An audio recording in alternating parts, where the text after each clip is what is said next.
Pulivendula Vontimitta ZPTC ఎన్నికలు ముగిశాయి. YCP కుట్రలను పోలీసులు సమర్థంగా తిప్పికొట్టారు.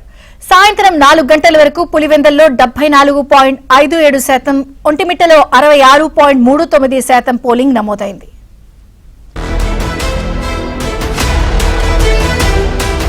కడప జిల్లా పులివెందుల ఒంటిమిట్ట జెడ్పీటీసీ ఉప ఎన్నికల పోలింగ్ ముగిసింది. ఉదయం 7 గంటలకు ప్రారంభమైన పోలింగ్ సాయంత్రం 5 గంటల వరకు క్యూ లైన్లో ఉన్న వారి ఓటు హక్కు వినియోగించుకునేందుకు అధికారులు అనుమతించారు. 2 చోట్ల 11 మంది చొప్పున అభ్యర్థులు బరిలో నిలిచారు. ఈ ఎన్నికల్లో ప్రధాన పోరు టీడీపీ వైసీపీ మధ్య జరిగింది. పులివెందుల టీడీపీ అభ్యర్థి మారెడ్డి లతారెడ్డి, వైసీపీ అభ్యర్థి హేమంత్ రెడ్డి, ఒంటిమిట్టలో టీడీపీ తరపున ముద్దు కృష్ణారెడ్డి, వైసీపీ తరపున ఇరగం రెడ్డి తలపడ్డారు. పులివెందుల్లో 15, ఒంటిమిట్టలో 30 పోలింగ్ కేంద్రాల్లో ఓటింగ్ నిర్వహించారు.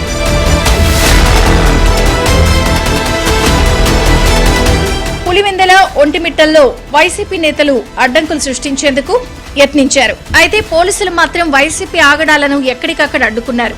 కానీ పోలీసులను సైతం వైసీపీ నేతలు బెదిరించే ప్రయత్నం చేశారు.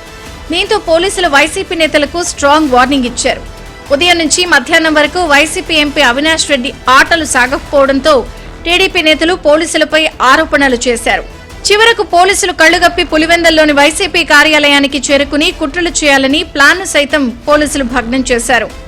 ఒంటిమిట్టలో పోలింగ్ బూతుల్లోకి జగన్ బ్యాచ్ వెళ్లేందుకు ప్రయత్నించడంతో టీడీపీ నేతలు అడ్డుకున్నారు. ఓటర్లపై దౌర్జన్యం చేయడమే కాకుండా ఈసీకి ఫిర్యాదు చేశారు. పులివెందుల ఒంటిమిట్టలో శాంతి భద్రతలకు విఘాతం కలగకుండా పోలీసులు పటిష్టమైన చర్యలు తీసుకున్నారు.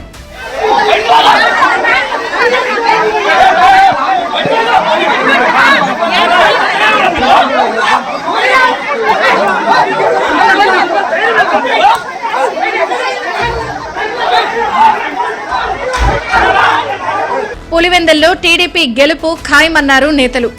ఓటమి భయంతోనే వైసీపీ నేతలు ఆరోపణలు చేస్తున్నారని టీడీపీ నేత బీటెక్ రవి ఆరోపించారు. పులివెందుల్లో టీడీపీ బలపడుతోందన్నారు. టీడీపీపై బురద జల్లేందుకు కొంతమంది డబ్బులిచ్చి అసత్య ప్రచారాలు చేయించారని మండిపడ్డారు.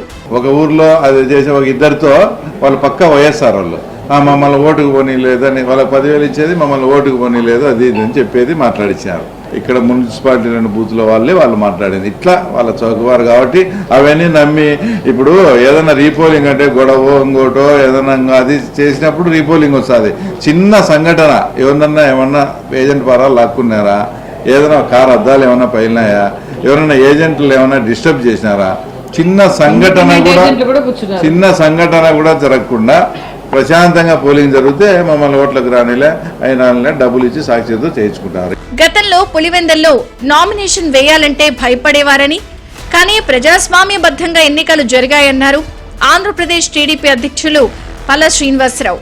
వైసీపీ ప్రభుత్వంలో నామినేషన్ వేయనివ్వకుండా అడ్డుకుని దాడులు చేశారన్నారు. ప్రజలు స్వేచ్ఛాయుత వాతావరణంలో ఓటు హక్కు వినియోగించుకున్నారన్నారు. వైసీపీ ప్రభుత్వంలో నియమించిన నీలం సాహ్ని ఎన్నికల కమిషనర్ గా ఉన్నారని పల్ల శ్రీనివాసరావు గుర్తు చేశారు. ఎలక్షన్ కమిషన్ తెలుగుదేశం పార్టీకి అనుకూలంగా వ్యవహరించిందని చెప్పేసి ఆరోపణలు చేస్తున్నారు. ఈరోజు స్టేట్ ఎలక్షన్ కమిషన్ ఉన్నారు, వారు నీలం సాహ్ని, వారైతే వైసీపీ గవర్నమెంట్ లో వచ్చినటువంటి కమిషనర్ గారే, వారే ఈ రోజు వరకు కూడా నడుపుతున్నారన్న సంగతి మీరు గమనించాలని చెప్పి తెలియజేస్తున్నా. 40 ఏళ్ల తర్వాత పులివెందుల ప్రజలు స్వచ్ఛందంగా ఓటు హక్కును వినియోగించుకున్నారని కూటమి నేతలు చెబుతున్నారు. పులివెందుల్లో టీడీపీ అభ్యర్థి గెలుపు ఖాయమని ధీమా వ్యక్తం చేశారు.